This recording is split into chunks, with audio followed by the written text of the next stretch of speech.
გაეროს მიერ შექმნილი ადამიანთა უფლებების დაცვის დეკლარაცია განიხილეს დღეს ახალციხის დემოკრატიული ჩართულობის ცენტრში, სადაც კონფლიქტებისა და მოლაპარაკებების კვლევის ცენტრის მხარდაჭერით შეხვედრა გაიმართა.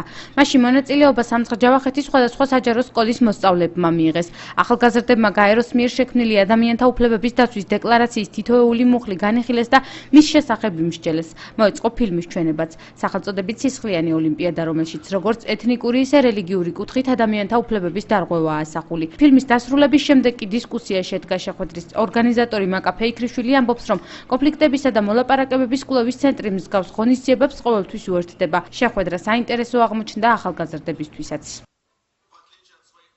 გაეროს მიერ აღიარებულია როგორც ადამიანის უფლებების დაცვის საერთაშორისო დღე.